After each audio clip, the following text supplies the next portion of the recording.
Bison are a very charismatic species that have the ability to captivate people and get them interested in what's going on in the natural world, to start to heal that disconnect that we have as a population to nature. And to be immersed in a bison herd, it can change people's lives.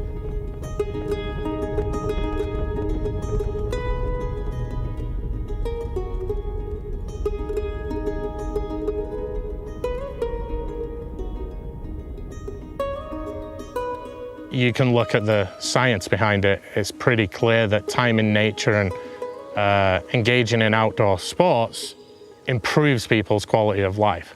Now, if you have a group of people that typically don't have that access, I think it's very important that we work hard to grant them that access and give them those opportunities that can restore them to happiness and joy.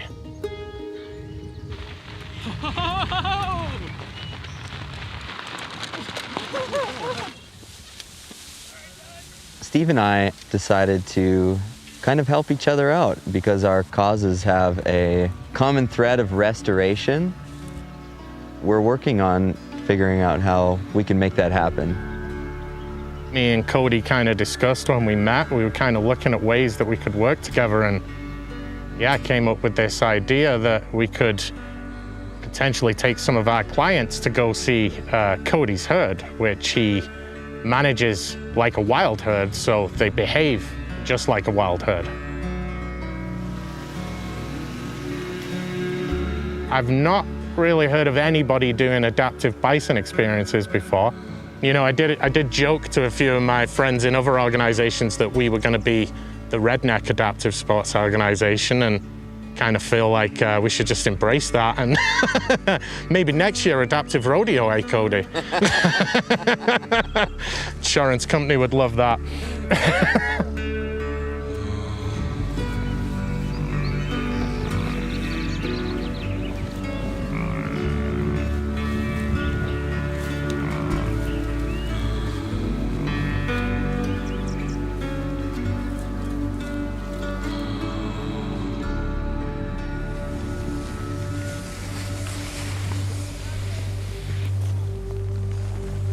This one day I was out skiing with a friend of mine, and I was quite new to adaptive sports at this time.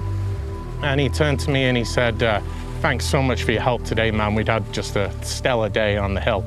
And I very foolishly, nonchalantly turned around and I said, "Oh, it was nothing." And my friend corrected me and stared me dead in the eye and said, "No, it was everything."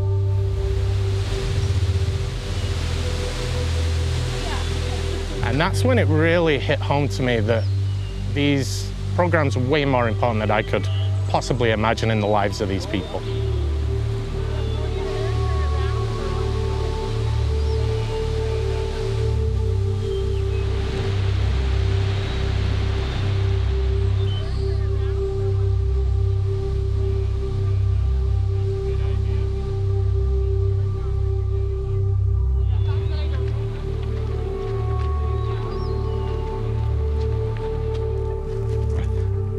Basically, adaptive sport, it's sport opportunities for people with physical or cognitive disabilities who usually don't have access to it, by way of volunteer support.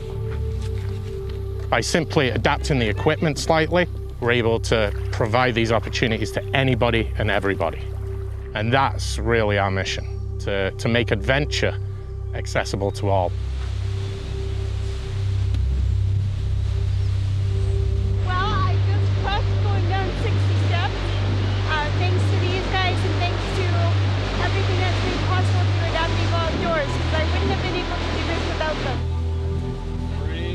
We find that not only do our programs massively improve the quality of life of our participants, they also improve the quality of life of our volunteers, of the family members of the people we help, of the caregivers that come out and see these people kayaking, hiking, fishing, enjoying activities that usually they can't. So yeah, really, I feel like what we do is, a big part of it is restoration and healing from trauma for the participants, the volunteers, and possibly for me too.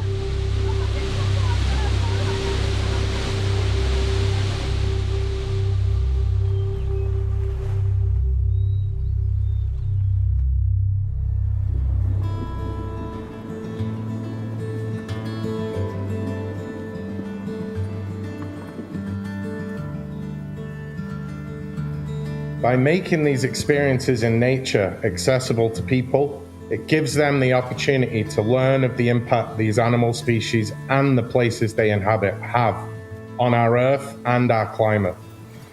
When people get to experience that personal connection to the natural world, it makes them way more likely to act, especially when they hear about that critical habitat being taken away.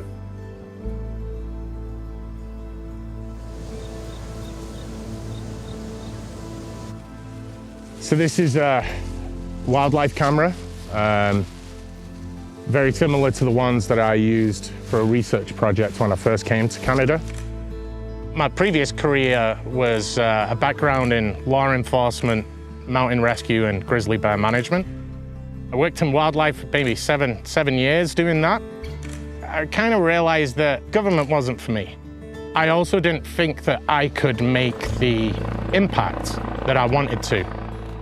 And that's something as a creative person that I like to do. Drive change and come up with new, innovative ideas. So they can just move the head to the side and it will start to reel. With this device, we can clip it to the person's wheelchair, position it right in front of the mouth, and they can simply puff or sip on the switch and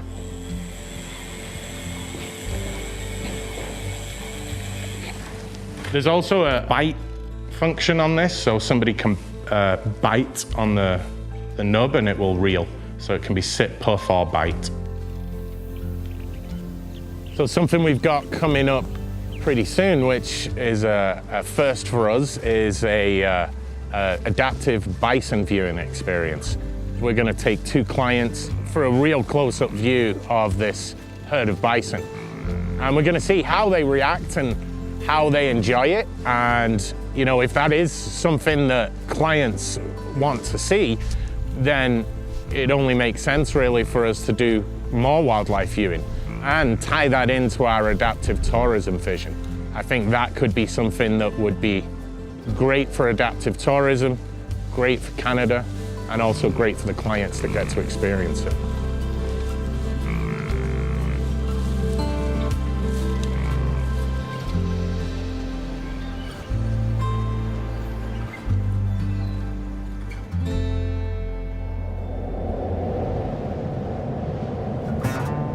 As my journey into the bison world got deeper and deeper, eventually I realized that there's a whole nother grassland conservation movement that's running in parallel to the bison restoration movement. It fundamentally is about the health of the soil, because the health of the soil supports the health of the animal, which supports the health of the human being and the entire ecosystem. None of them can be separated.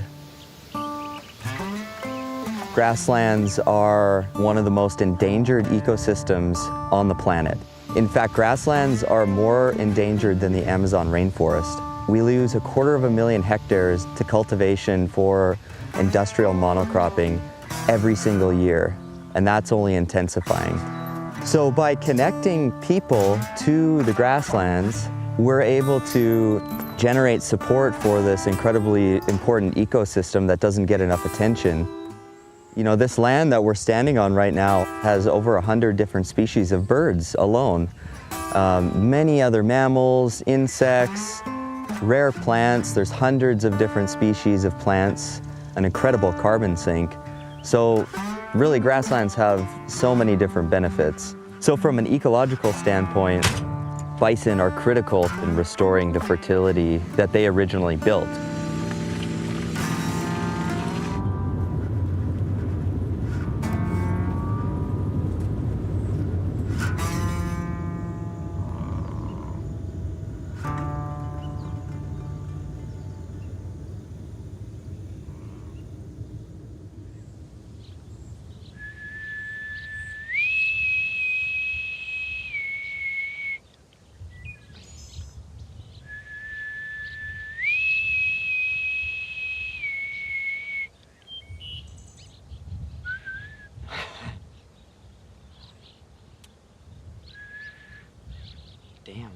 parched.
Bison certainly can be dangerous, just like any other wild animal that maintains its instincts. But generally speaking, they are a very gentle animal that actually have a real sense of compassion. It's all about the relationship that we bring to that experience. Andy, you gonna move the herd? If we come at the relationship with humility, Here they come. and we want to connect and we want to truly experience the energy between the herd, between the people. They're one of the most gentle creatures on the planet. Oh, they're going right for the fresh grass. Look at that. Good job, Andy. You know, we want to debunk the myth that these megafauna animals are scary, dangerous, aggressive. That's our mission, and that's what we aim to do. As we look to the natural world for climate solutions, we need people to become more connected to nature.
When people get out on the landscape and experience a bison herd, they become connected to something that is very deeply primal and something that can shatter paradigms and allow a new way of seeing the world and experiencing our environment. And so that's where really the integrating the adaptable experiences and just bringing more and more people out onto the prairie landscape to experience the bison gets them to connect with something that they otherwise would have no context for.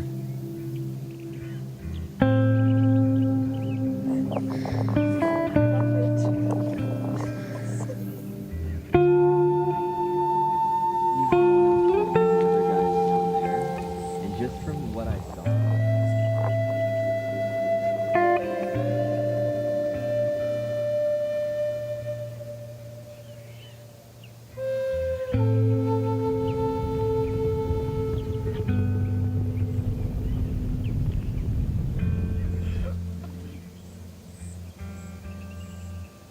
That was probably one of the coolest things I've ever done in my life. Loved it.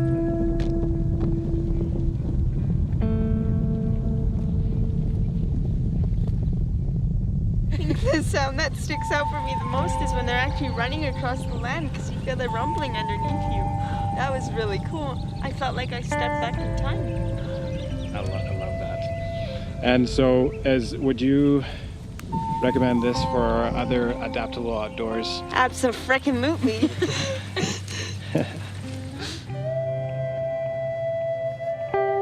I can't say that we can fix all that has been broken, but we can certainly try, and I know that we're having an impact. And really, it's the actions of a small group of people that will make a difference in the world, and I see it around me every single day. So I know that we're making a true difference in the world, and we're going to continue to try to leverage that to make as big of an impact as we can. 20 years in the future, I'd like for us to have our own land and properties so that we can provide adaptive tourism experiences, housing, accommodation for people who are visiting, and a whole range of different things that we can offer that aren't offered necessarily everywhere. If we can find the right partner, we can expand these experiences not only in order to enjoy the benefits of low-impact recreation, tourism, and agriculture, but also to deepen our impact on climate. Because the more we support the bison in their habitat, the more our climate benefits.